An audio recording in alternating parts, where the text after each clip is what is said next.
For the MOSFET bias circuit shown, we're asked what value RD in kiloohms is needed. So we're looking for RD to allow the maximum possible peak-to-peak signal swing on the drain without clipping. We're given some other values here, and we need to solve for this. So the first thing that I'm going to do, and we'll label these as step 1 and so on and so forth.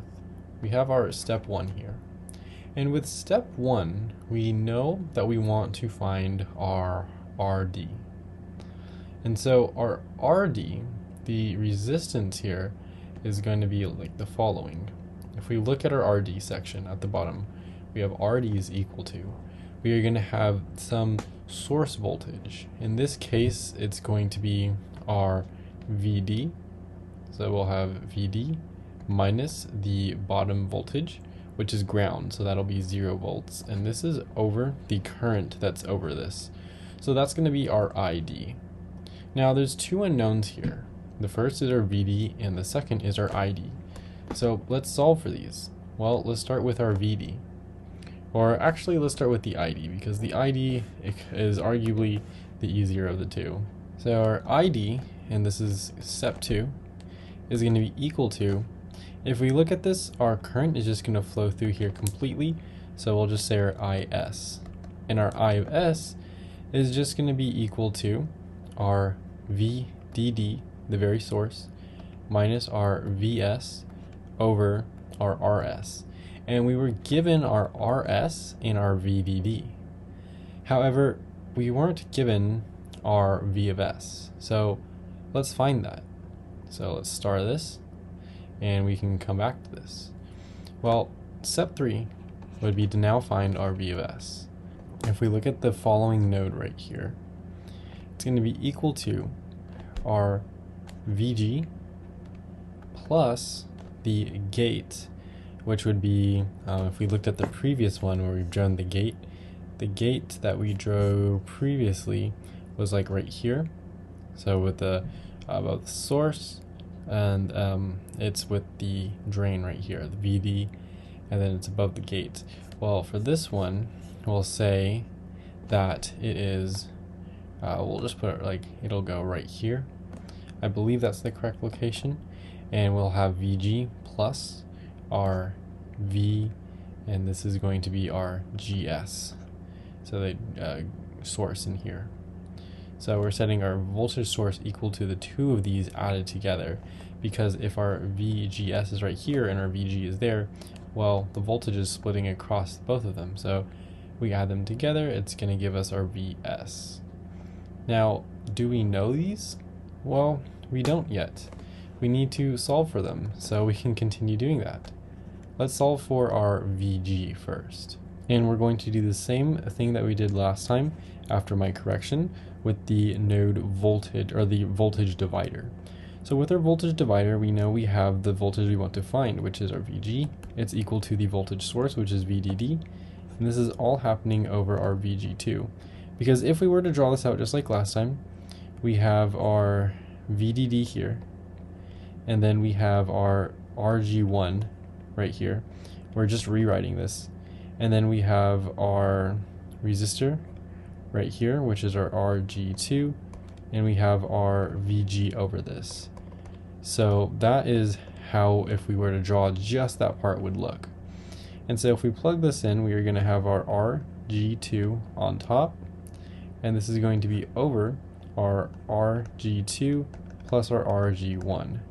Now, if we plug in our values here, we are going to get that our VG is equal to approximately 6.505 volts. So that is going to be our VG. Well, now we need to find our VGS. Fortunately, we have an equation for that, and that's given to us right here. So we are going to use that with our VGS now, and we'll call this one step 5. So in step 5, we need to find our VOV. Well, VOV is equal to our VON. It says that right there. So we are going to have a 0.38 is equal to our VGS. Don't forget the absolute values on all of these actually. minus our VT, and our VT is a negative 0.8 volts. See, that's important right there. So if we take this to the other side, what we're going to get is that our VGS is equal to 11.8, and this is in volts. So now we found our two values, we can add them together. So coming back to here, this would be like step 6. What we're going to want to do is just add them. So if we add 6.505 with 11.8, or I'm sorry, 1.18, that's a little bit of an error right there. So 1.18, if we add these two together, what we're going to end up getting is that our voltage source is equal to 7.685 volts. So that's our VS. That's the source depending on where you look at it, but it's just the variable is VS. So now we have this value. So that means we could plug it back into here. So now we can plug in and solve for our ID, which is what we've been wanting to do. So if we come here, it'll be step 7. We're going to say that our ID is equal to our VDD, which is 14 volts, minus our V of S, which is 7.685 volts. Don't know why this other stuff just showed up here. And then this is all going to be divided by our R of S, which we know is 4.5 kiloohms. And this will give us a I of D of approximately 1.4 milliamps. So that is the answer to our part 7. And now we can plug it in to our RD because we found everything. So this is going to now go inside of here. So this would be like step 8 right here. Our RD is equal to our V, and well, what is our VD? We don't know. So instead of going to step 8, let's make a new step 8 where we solve this question. What is our VD? Well, VD, and this is going to be step 8, and VD is going to be equal to our VD max, and typically our VD minus our VD min, right? That's what we did with the last problem right here, VD max minus VD min. However, because it's a PMOS and it looks something like this, we are going to see that we have an issue with how we would solve this. We have some part up here and some part down here. Now, we know that our minimum is going to be ground because we have our ground symbol with our D, and the D is what we're looking at. So our VD min is 0. Now, what is our VD max? Well, to solve for our VD max, it's going to be like a step 9 right here. And we're going to write this as it says in the notes linked below the like button on about page 91.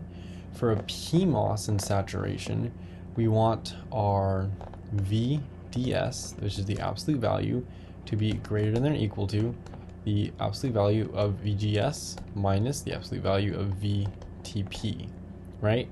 And well, to get rid of these absolute values, we can just switch these things. So we'll have VDS is less than or equal to the VGS plus, and then we're still going to have absolute values for this one though, the VTP.